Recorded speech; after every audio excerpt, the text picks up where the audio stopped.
But a lot of options here, right? Could also look towards the solo laners if you want to secure something before that second ban phase.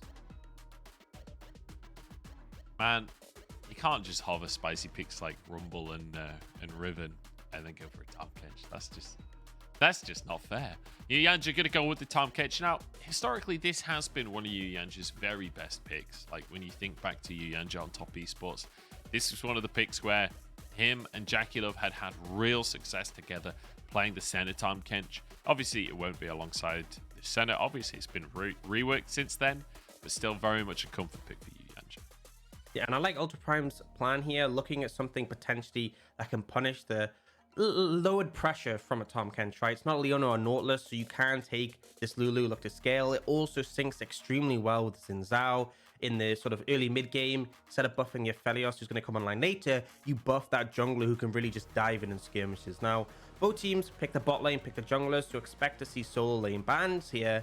I feel like Ultra Prime, you know, if there's something they're concerned about Rare Adam taking as a blind, whether it's mid or top, they would look to target things like, you know, Jayce, often strong here, but they're actually going for the Victor. So in my mind, things like Vex, things like LeBlanc might be something they could be more concerned about, but really respecting the Victor that we've seen Strive deliver on, particularly in that series against RNG. It's kind of strange to see ShiauC on enchanters, isn't it? Like, not that he can't play them necessarily or anything like that, but just when I think of ShiauC, I think of Blitzcrank. I think of hook champions, you know. Seeing him on a Lulu always feels a little strange to me. You know, I'll be real. I feel like that's applicable to like 90% of the LPL support. That's true. It's just like, wait, they're not on Leon or Nautilus? Interesting. Yep.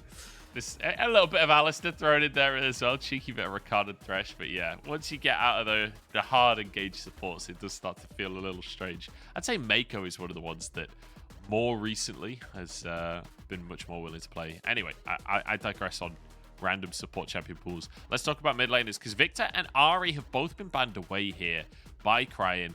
The TF is off the board. The Rise is off of the board as well. We're already starting to get a little bit niche. LeBlanc still available. That potentially could be a pickup for Cryin here. Yeah, there's LeBlanc, there's Vex, there's Orianna, right? Could just be they're looking to pick that one up. Interestingly, Rare Adam actually take away the Malphite, so perhaps they're thinking, you know, Ultra Prime lacking a bit of engage, right? Zhao isn't as good primary engage as HEcarim. Obviously, a lot of teams rely on the supports to have that engage, and you have a Lulu. So Rare Adam just thinning out those team fighting tools in the Kennen and the Malphite, particularly AoE engage tools, because that can lock up both the Tahm Kench and the Jinx. Now, Ultra Prime could just take a blind mid laner here, and it looks like they are going towards that LeBlanc. They want that early mid jungle pressure that they can lead to the side lanes. Now, Rare Adam, I feel like Vex, you could see just being picked up in a response to this would make a fair bit of sense, and it kind of helps with that sort of dive potential. But also, when we're talking about the top lane, there's a range of options. Jayce, in my mind, is a pretty strong sort of blind option where there isn't too many champions that are going to make his life too difficult.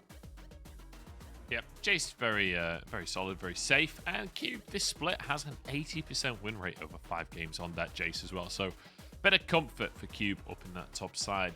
Syndra being hovered right now. This would be the first time we see Strive play Syndra all split long. Strive, a player that has had a reasonable amount of flexibility, but I'm always keen to see him play something new. I'm always keen to see a new side of Strive, but we'll see.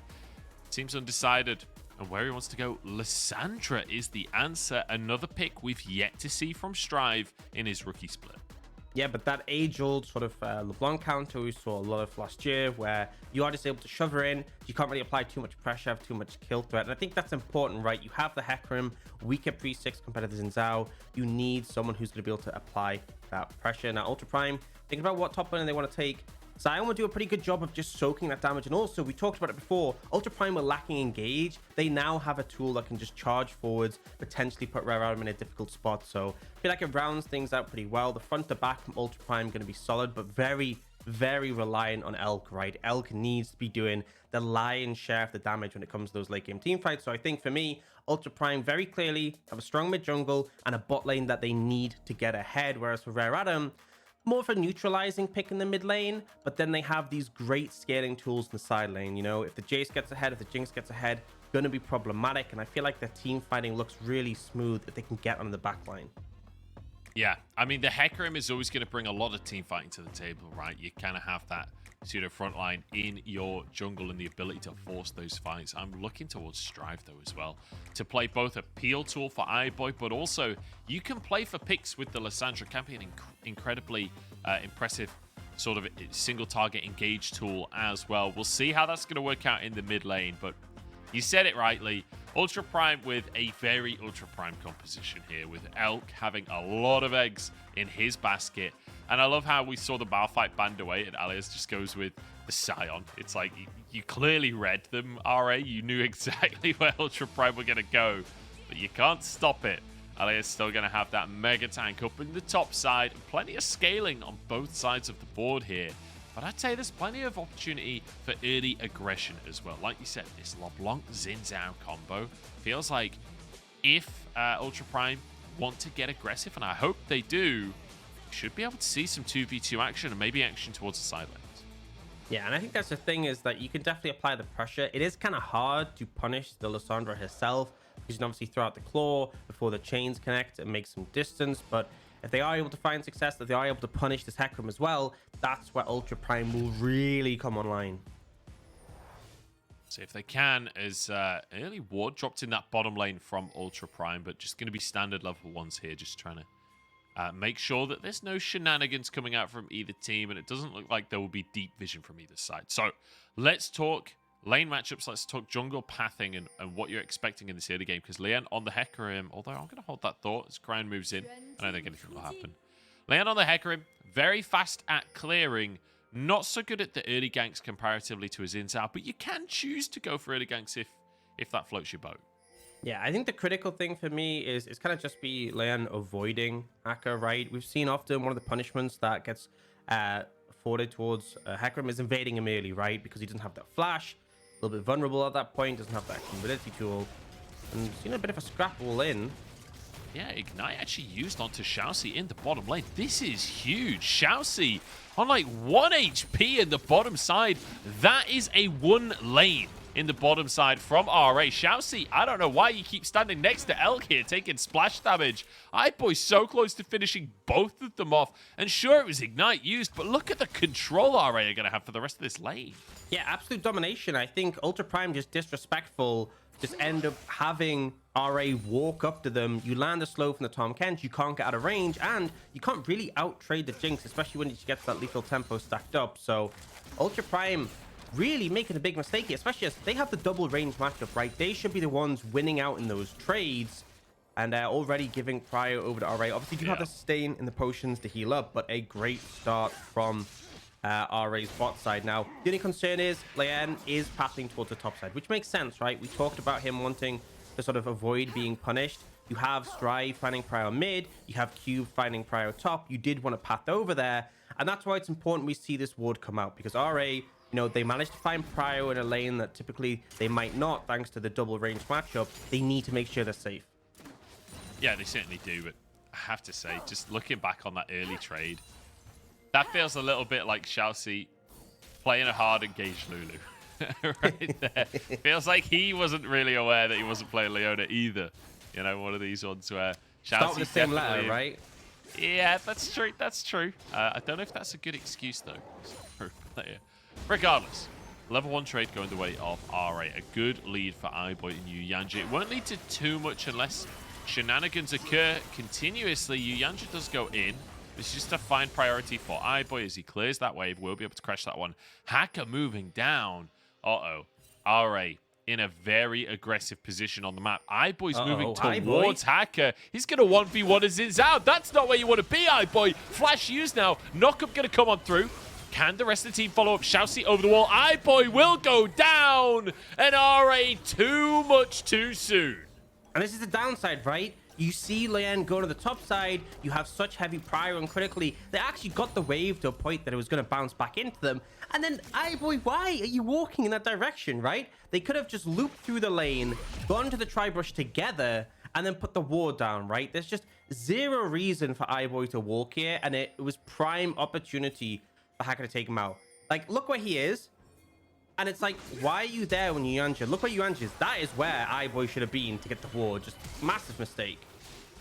Yeah, separating as a 2v2. Yunyancha cannot save him before level 6. That's the thing with this time, Kench, right? Pre-ultimate, you don't have that peel tool. So, iBoy, bit of a blunder, to be honest. He will be able to grab a cull before heading back towards the lane, but look at the gold. All of that happened in the early game has led to nothing now. It's going to be even between the two AD carries and more combat stats for Elk. Strive is in a bit of trouble here as the engage comes on in. Ethereal Chain's going to be there. Strive went aggressive at the worst possible moment. The whole gang was there from Ultra Prime. Yeah, and I feel like it's one of those scenarios where, you know, you're playing the Lissandra, you have the claw, you're like, I'm fine, I'm safe. But if you get CC'd before you get it off, no way you get out of that situation. That's why it's important ShiauC was there, right? Able to be in position to apply the polymorph if needed. It wasn't in that case, but it just makes it so difficult. If you do get hit by that point and click CC, your mobility is for naught. And Ultra Prime doing a pretty good job. And this is what we expected, right? Look at the CS difference. Leyan 41 to HEcarim's 29. He has been farming up a storm, but it's kind of what we expect in HEcarim, going for those ganks, trying to get his team ahead. And he is up in gold because he's picked up the kills, but it is falling down in terms of that farm, in terms of that XP, as he is now level 4 to Leyan's level 5. And the thing is, it's just like when you lock in HEcarim in solo queue and you're like, I'm going to do 2 clears. And HEcarim is elsewhere on the map just taking names. iBoy's going to fall again. Oh, beautiful. And now onto Yunyancha too. HEcarim is taking over this map. He does not care what RA want as a kill for each of the bot laners from Ultra Prime. 2-0-2. HEcarim is completely in control. Leyan wants to answer on the top side, but there's no way. Yeah, and again, Wave in a horrific spot, right? Pushed up, so RA's bot lane are forced to overextend, and HEcarim finds a beautiful gank, and critically, this time he doesn't get both of the kills. One of them does go over to Elk, so more resources for his team, for that AD carry that we said was so pivotal when it comes to those team fights. Now, they are starting up Dragon, and RA are looking to contest, both level 6, by the way. This will be Dragon taken by Ultra Prime here. The smite comes on through from HEcarim. Ulted, though, charged on down. And the rest of Ultra Prime just abandoned ship. See you later, HEcarim. You've given us all a lead, but we're not willing to die for you. Yeah, and that's... Oh, Cryin. Oh, picking the jungle. Cryin hides in a pocket of vision. I didn't even see him because the observers had toggled vision there. Yeah. Very nicely done by Cryin. Strive, right? So, good pick coming out, and we're going to see a bit of a pro view, and I love this play, particularly from HEcarim here. He saves the knockup, right? Tahm Kench tries to abyssal dive, and he gets knocked out of it. Losing that bit of mobility means they're able to just follow him down and get both kills in the trade. So really nicely played. But obviously we saw him die at Dragon. I think that's the thing, right? We talked about it. Leyan farming up a storm. He hits that level 6 on the HEcarim, and it's such a huge power spike. So, you know, they got the Dragon, but as soon as they saw this level 6 HEcarim, this level 6 Lissandra come over, you know you're losing at least one member. You know you can't fight. And so as a result, one goes down. But the fact Cryin can answer back, Ultra Prime in a pretty good spot so far. 2v2 on the bottom side. iBoy is level 6. Here we go, though. Aliez, the pain train, entering the bottom lane. Yunyancha gets the abyssal dive off, though. And, yeah. Oh, that wasn't an attempt. Not quite the payoff you're hoping for. Oh, and he'll just TP back up top. You know, I respect the play, right? Not much is happening in the top lane. If you're going to TP top lane anyway, you might as well use your whole bot. In fairness, if he ults top, he doesn't even need to TP. But either way, it really shows Ultra Prime playing for Elk in the bot lane. They really need this Aphelios to be strong. Elk is going for it as well. Moonlight Vigil used there. The caliber didn't quite connect, but still good pressure in the bottom side, trying to start to get some plates here. The gold lead not significant between the AD carries just yet, as ShiauC once again pretending he's Leona, looking at a tower dive. They've run out of minions, though. Elk will take a tower shot, and iBoy and Yunyancha, I don't know if they saw HEcarim in that brush, but they've got to suspect, right? Well, they've definitely seen him now, as Elk tries to push that wave. Leyan, in the meantime, is like, look, guys, just handle it. Handle it. I'm on the Herald. Just don't die, okay, guys? And now Cryan's moving down. They really want Yunyancha to get 6 before the dive comes in, but I'm not sure it'll happen. I don't know. Flame Chopper's going to come on through. Elk might get knocked up here. He's taking a tower shot. Elk going way too aggressive, but he'll survive. And now in comes Cryin under the tower. Good flash by iBoy, but it's followed up by Cryin. And the dive is beautiful from Ultra Prime. So little you can do, right? Once Cryin turns up in the LeBlanc, the extra burst damage, the mobility, The RA's bot lane did as much as they could to buy time, and there will be a trade-off in return, right? You were talking about Leyan taking the Herald. They're going to throw that down. And this is, again, what we talked about earlier. Strive and Leyan trying to get themselves ahead, whereas Ultra Prime were looking towards a bot lane. 4 plates lost in the mid lane does mean if Cryin goes for another roam, you likely just forfeit your mid-tier 1. And similarly in the top lane, you've been able to find a couple of plates there, which is why when you look at the gold difference, it's 7 kills to 1. Ultra Prime only 400, 500 gold ahead, and it's because all those plates have been picked up. It's because the CS lead in the top lane and the jungle. It's kind of insane, really, considering how one-sided it has felt across the course of this game in almost every single lane. But here we go. Another look at this dive is ElK. Again, really aggressive start to the fight from ElK. Nearly overstepping, but his team was here. He was fine. Yeah, and honestly, I think if that W from the Tahm Kench had hit, they probably would have just killed the Aphelios. So I like the play. You're kind of doomed if you do, doomed if you don't there. But the fact you try to look for the turnaround could have at least made it close or provided that threat. So either way, RA's bot lane doing the best they can, but just you can't do anything against insurmountable odds when Cryin turns up on LeBlanc. Without that level 6 from the Tahm Kench, very difficult to outplay. But he does now have that, right, available. He has the gobble, the extra safety tool that should make things a bit harder if Ultra Prime go for another play like that. And speaking of plays, Dragon in a minute could well be that next objective to look for. Okay, well, big lead in terms of individual... Hang on, no, Rocket going to be used to deny recalls there. There's a 500 gold lead in favor of ElK down in that bottom lane. Realistically, that's about all that Ultra Prime managed to garner out of this early game lead. They've got a 300 lead for HEcarim as well, but considering the score difference, you'd expect it to be more. But as you said, Leyan farming up a storm in this early game. Drake up in 25 seconds. Looks like HEcarim has control of the river, at least for now. Leyan moving over to that side of the map, though. Yeah, so I'll be interested to see if they opt to contest this one. No summoners and iBoy could make it a little precarious, but they do have the Tahm Kench as a safety net. But honestly, I wouldn't mind if they just leant up towards the top side. Cube is already applying so much pressure to this tower. He's already actually, if you look at it, despite being 0-0-0, he's 1,000 gold up nearly, thanks to the plates of Cryin. Cryan's being too aggressive here in the mid lane. He's going to get chased down. The clone is trying to distract. Cryin gets a wild growth. The ShiauC roams up. And Ultra Prime don't seem to be able to lose a scrap. Yeah, they're just not able to finish it off. And a beautiful roam by ShiauC to keep their mid laner alive. Now, as a result, I feel like, you know, no HEcarim ult, no Lissandra ult. You can't really contest this dragon. Oh, we see Cube. Aliez. Yeah, getting ulted. I think this, you know that your team doesn't need you to contest that dragon. You go for a bit of a heavier trade. But I'd like to see RA lean up towards that top side, trying to secure this tower. It'd be nice to see that, as Cube has found himself a massive advantage individually. 1,500 or 1,200 gold up so far right now. He'll get himself another plate just now as well. And that's the nature of playing Jayce into a tank, right? You have that ranged matchup. You can just take over individually, as HEcarim wants to find a red buff. But look at this. RA grouped as a 4 over the wall. Perhaps will contest, but doesn't look like they're willing to go for it. Leyan just has to settle for his chickens. This is kind of what I mean, right? We're seeing Ultra Prime applying so much pressure on this bot side. It feels like the response for RA should be to apply more pressure on the other side of the map. But I think one of the aspects is it is quite hard to dive the Sion.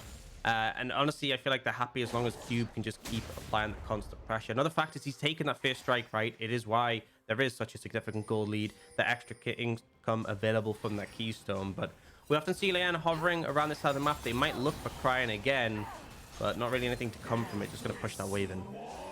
Yeah, not going to be able to do much on the back of that one. But I do want to revisit kind of the win conditions for these teams, because we talked about the scaling, but there was scaling on both sides. You know, Sion is certainly not going to be a slouch up in that top lane, but ElK going to be the brunt of the damage for Ultra Prime. On the side of RA, are you fine with how inactive they have been so far this game? Is this okay that they have just conceded pretty much everything? Well, I think it's fine. The dragons are a bit of a concern, but obviously they've kept even in terms of gold, right? And you have multiple sort of lanes that can be that carry, right? So despite the fact bot lane has fallen behind marginally, the Jayce is very strong. Strive and Leyan are in a pretty good position thanks to the plates they got mid, right? And when it comes to team fighting, you're confident. It's just different win cons for team fight, right? If Ultra Prime play it front to back, if Sion and Zhao can absorb all that damage from the Jinx and the Jayce, and then you have ElK just free firing, that's great for them. But on the other side, if RA can get that backline access, if Lissandra and HEcarim can make things messy, that's where it works out for them. So I think, you know, when it comes to later stages, I would feel pretty happy if I have a Jinx and a Jayce on my team going late. But now they are looking towards this bot side of the map to try and punish Elk potentially. But remember, it's 2 minutes 30 on the Dragon. I feel like that's when we'd next have a big fight. Yeah, I mean, with the way everyone's positioning on the bottom side of the map, you'd think Dragon is spawning right now. Leyan will be caught by an Ethereal Chains, but Cryin just going to proc his Electrocute, going to buy space for Hacker to clear a bit of vision. And Ultra Prime really want to finish this bot lane tower. Elk moving in alongside ShiauC here. Plates are gone, so it's a lot easier to finish off now, but unfortunately not getting much done. And iBoy managing to layer this damage out. That's a Moonlight Vigil just onto the Tahm Kench. Not ideal. And Elk, 1 HP already. Yuyanja goes forward, but just takes a blast in the face. There's the rocket. Hits ShiauC and passes it on to Elk. Hacker's too late to the play. Leyan's still doing his crooks in the meantime. And that's going to be a nice pickup for iBoy.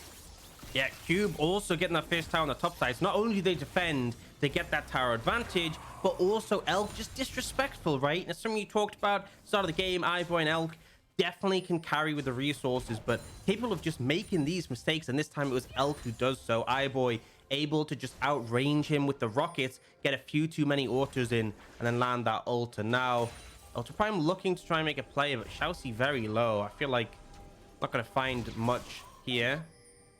But then again, they'll try. Yeah, he tries to go for it. Flame Chopper's come down and immediately disengages. I want to see more from Leyan at this point, right?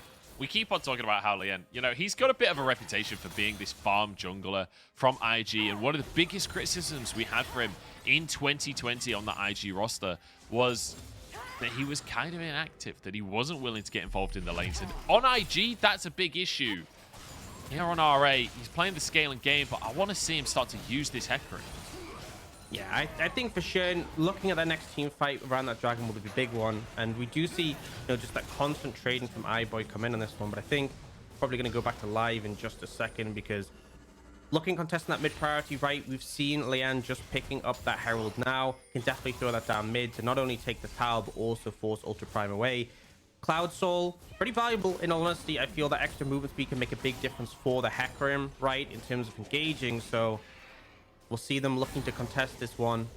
Already they're moving over, and critically it is Strive in the top lane who has the TP. And I like this more because I think if you're going to TP someone in, better for it to be a Lissandra on the flank than for it to be a Jayce. You want Jayce there to land that early poke. Certainly do. Ultra Prime control of the bottom side of the map though, and this doesn't look like it'll be contested at all. That'll be 3 Drakes back-to-back for Ultra Prime at 17 minutes. That is a damn good showing so far from Ultra Prime, but RA will trade something at least. Demolish comes out from Strive on the top side, along with that Rift Herald. This will be a tier 2 in the top lane traded for the Dragon. Cryin trying to contest a little bit, trying to save the Krugs, but it's not going to happen. The RSPCA does not care about mythical creatures. And with that, alright, not only do they get the top lane tier 2, also the tier 1 mid. So I like the play, honestly. You know, you decide to give the Dragon. It does for Ultra Prime on Soul Point, but as much as I really like the Cloud Soul for the side of RA, you like HEcarim with that, so strong. Yuyanja, when he ults a target, can run really fast away, but Ultra Prime, I don't think it adds too much to that composition. And I think RA feels similarly. They're like, we're not really bothered if you do end up getting the soul, we'll fight you on the next one. But as a result of taking that top lane tier 2 and getting the mid tower, they're now over 3,000, like 3,500 gold ahead. So pretty significant lead at this point in the game, and it opens up the map quite significantly, right? Because they've taken that tier 1 mid, you can push a bit deeper, you can then lean into the sides to apply pressure. You can see already Cube going into that bot lane, looking to apply a fair bit of pressure to that tier 1, the last one standing for Ultra Prime. Yeah, I feel like, as you say, side lanes could just be the option all game, right? Because, you know, the Sion, if he doesn't get to team fight, doesn't really get to do anything this game. He's never going to have that moment where he can just 1v1 the Jayce. Lissandra does well on the side lane as well. Feels like that could be a way forward for RA, as Ultra Prime just stacking up in the bottom lane right now. But the gold, despite the 3 Drakes, despite the 7 kills, is in favor of RA, thanks to those lane advantages that we've been talking about. And it's almost 4,000 in their favor as well. iBoy on this Jinx with a Kraken Slayer, finished Azil, his colors already stacked on through as well. He'll be finishing a second item very shortly. Does feel like, honestly, everything is kind of fine for RA. They have just been playing this one slow, chilling.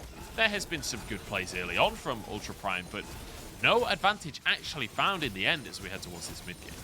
Yeah, and a critical thing as well, because Ultra Prime have so many Drakes, despite the fact that down in gold, there's not going to be an objective ban showing up, right? Because they have those objectives, but 3 Drakes doesn't add that much power, right? It's really the soul that is that big spike. So for now, Ultra Prime, in terms of combat ability, it feels quite a bit behind, right? iBoy, 2 full items completed, whereas Elk still working to finish up a second. The Jayce has just had the Manamune fully stacked, so doing a absolute ton of damage. This is where RA are really strong, and I feel like we said Elk needs to be that relevant carry when it comes to those team fights. Isn't quite there yet. Yeah, that's the second time we've seen iBoy just ult that brush. In goes Elk. He's trying to make a play here, but Lissandra just going to save iBoy with the Devour. In the meantime, another tower goes down for RA. That's the 4th tower of the game for them. Cube gifted over a Gromp by Leyan as well. It feels like so far so good for RA. Playing it slow, playing it steady. iBoy using the ult on cooldown just to try and deny recalls at this point, because he knows that the game plan for RA is not to fight anytime soon. They don't need to fight until that Drake comes up. 2 minutes time though. I mean, like Aux, they changed the Cloud Drake. Did it matter? Is this even worth fighting for RA, or do you just allow the soul to go over so the Elder comes onto the map and you can win the fight for Elder? They changed individual Cloud Drakes, right? They didn't do anything with the soul, and the soul, you know, I think the soul is underrated. I think there's times it does have value. I don't think it's super significant here for the side of Ultra Prime. If Ultra Prime get it right, it's not a big deal for Cryin, really. It's not a big deal for Aliez.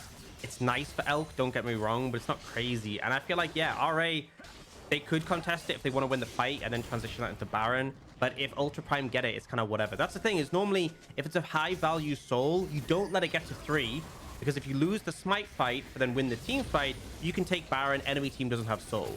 I think in this situation, even if Ultra Prime win the smite fight, I'm not sure RA are that bothered. They want the team fight, and they are setting up for this critically. If they can blow up Elk, it'll be a huge advantage. Cryin pushing for some poke, but the Jayce is here. This Jayce, 3 items, mega strong. If we see a Shock Blast connect onto a Squishy, it's gonna be rough for Ultra Prime. We talked about Cube at the Massive Cup. He was the carry all those years ago. See if Cube on this Jayce can live up to that reputation once more. Feels like it's been a long time coming, and this is the roster where he can finally stretch his wings a little bit. Shock Blast goes wide onto Elk, though. Cryin trying to find some poke as well. Both teams want to engage. Both teams toying with it, but not finding a window. I feel like RA just want a bit more poke to land. Oh, it's coming in. Or an Aliez to land, apparently. It's going to be an ult out from Leyan there. Ultra Prime with a good little mini fight there, forcing RA away. Cryin trying to find poke there. iBoy takes a massive chunk, and there's a Gravitum to finish it off. Elk slams his counterpart into the floor. And that'll be soul. Easy peasy for Ultra Prime. Beautiful play coming out from Ultra Prime. They start the fight before Cube lands any poke, right? They chunk out RA's engage tools. Strive and Leyan have to back away. No ults available. And then the thing is, you saw on the other side, Aliez and Hacker soaked up so much damage on that front line. And then critically, iBoy gets a little bit overzealous, right? You stacked up the lethal tempo, trying to step too far forwards, and as a result, gets punished by Elk. And that's what I want you to focus on in this replay, that critical moment when Elk steps up and is able to pick off iBoy. And it's like, you just don't have the backing. I think the big thing as well is that the ultimate for Tahm Kench already used. iBoy just being too overzealous there. Steps on too far forwards, and this is what we talked about, right? This is what we said at the start of this series. Both Elk and iBoy have a habit of being a little too aggressive and being punished for it. So bit of a disaster there for iBoy. He's 1-4 in this game. And yes, we've been talking about the gold lead for RA. We've been talking about how they found these advantages during the laning phase, but actually, if you can never win a fight, if you can never get the neutral objectives, that advantage doesn't matter. Yeah, and as we said, Cloud Soul, it's not a game changer for Ultra Prime, but it does mean that the next subsequent fights, right, will be for Barons or Elders, really significant. And I think the problem was RA didn't land that Jayce poke and couldn't get on the backline. You see, Elk playing so aggressive right now. Yeah, and I love it. Elk loves to be aggressive. He loves to push that envelope. And, you know, this is the two-sided coin that we talked about with both Elk and iBoy, right? They're very similar players in that they love to get as much damage out of their carries as physically possible, but it often means they overstep. But both of them, with a Lulu, with a Tahm Kench, it does allow a lot of freedom to be that aggressive player.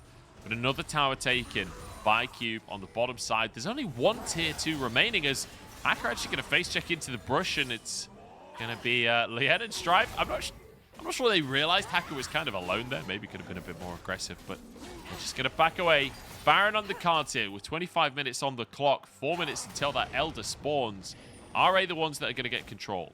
Yeah, and I think RA need to approach this a little bit better because, you know, they have these strong elements. So this Jayce is monstrously strong, but they're approaching things a little bit wrong, right? The thing is, if you just have Elk free hitting, he will outperform the Jinx because he has that Lulu, right? Yuanja is a safety net, but it's like a one-time usage off that ultimate, whereas ShiauC has the shielding, the speed ups, the attack speed from the Whimsy, as well as the fact that the ultimate is an extra layer of health that can keep you safe. And as a result, that's why El can be so aggressive, whereas in return, iBoy, he's just firing into these bulky frontliners. I want to see flanks come out. I want to see Leyan get a big engage onto the Aphelios. I want to see Strive on the backline make things a bit messy, because that's where really I feel like RA will flourish. And on top of that, talking about the Jayce poke, we often see Aphelios go for that Bloodthirst a second into heavy poke. Elk hasn't done it, so if you land a Shock Blast, it's going to be extra punishing. Yeah, Elk wants the damage. He's gone with the Collector as hacker.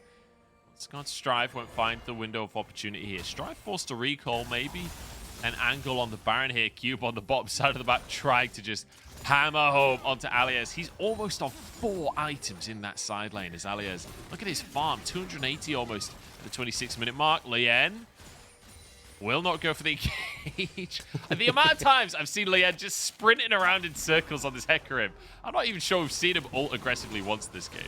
You know, this feels like, you know, when you're in game, how if you press tab, you see the kill score between teams and everything, you know, but you don't see the gold. And only we can see the gold. We're looking at this like RA of 4K gold ahead, but in game, it feels like they're just psyching themselves out. They're so afraid to look for these opportunities. And oh, Cube might find a kill here. Oh no, Aliez. It's a bit of a whiff on the ulti there. Cryin over the wall, trying to get onto Cube, but takes a good chunk himself, and Strive is going to try and follow this one up. Both RA solo laners staying way too long, though, as the rest of Ultra Prime will arrive. There's a wild growth to keep Cryin alive. And I mean, I'm not sure, like, he wild growth the clone, right? So I'm not sure if that's a better play, because then you don't know which one to hit, or if it's he got the knock up. He got the knock up regardless. That's the important thing, right? You know? And actually, TP coming in. They might look straight on the Baron, yeah. Baron is the call. TP from Aliez. He's happy to tank this one up. iBoy has to get the damage down onto this Sion. Remember, Cube isn't here. 20 seconds on that respawn. This is 4v5. In favor of Ultra Prime here, iBoy has to be careful. Cryin stepping forward, takes a rocket to the face for his trouble. And 9k on this Baron. Doesn't feel like Ultra Prime are super committed. It feels like they might want to go for a fight here. It would be a coin flip as Cryin over the wall. Bit of poke onto Yuanja. 5k on the Baron. Ultra Prime sticking to this one, not committing to the fight. And RA are on the wrong side of the pit right now as Hacker over the wall tries to start this one off. Aliez keeping the Baron going as in comes Cube with a shock blast onto ShiauC from behind. He has to carry. Yuanja flashes away. iBoy still going strong. Hacker the target. There's a reset for iBoy as Cryin tries to flee on the bottom side of the plate. Shock blast goes wide. Tank the tank as Strive chases down Aliez but misses the route. RA have managed to stay strong in the fight.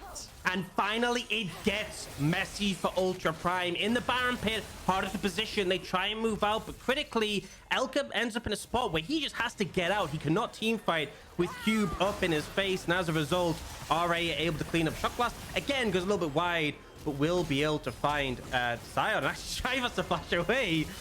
Doesn't want to risk going down, but now Elder Dragon up and available in 5 seconds. Baron up and available and so much used here. We're going to replay.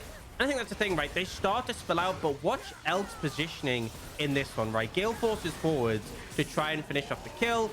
Starts to move in here, but Cube TP's in, and Elk, he gets so fortunate with his blast cone, but it's literally like, I have to get out now. There's nothing I can do. As soon as he takes the blast cone, he's just out the fight.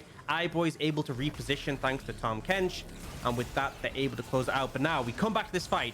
So many summoners been in the last engagement. Pretty much everyone using their flash apart from Aliez. And he has no TP to join. So RA want to start this quickly.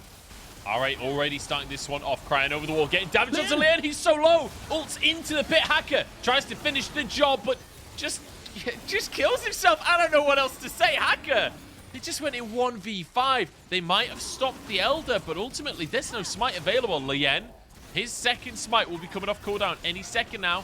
Cryan's clone is down. Cryin jumps into an auto attack there. Takes half his health, almost goes down to a shock blast.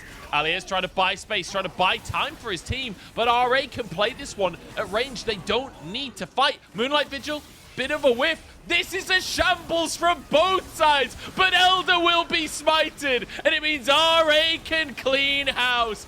Aux, I don't know what I just witnessed, but RA come out on top.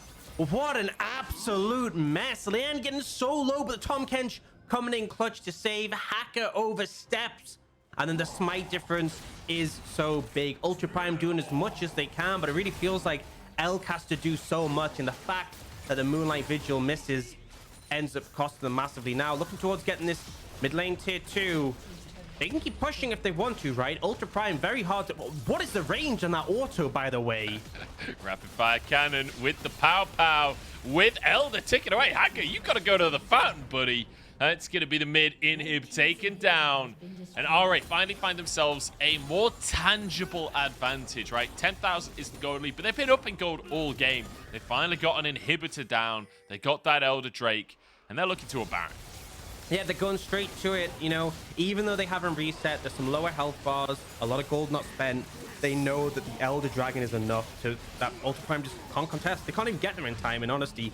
So now, both buffs in hand, they are in a very strong spot. When we get that replay, Leyan, you know, overstepping a little bit on that much HP, but the Tahm Kench save comes in, and that is the critical difference, right? Hacker sees his window to try and punish, but just gets bursted out, completely oversteps. This late in the game, that Jayce and that Jinx can shred you. With the jungler down, RA can afford to take it slow, and despite so much going in favor of Ultra Prime in terms of the fights throughout this game, RA managed to secure that objective, and now they are looking to push with it. Still have the Elder buff in hand for the 45.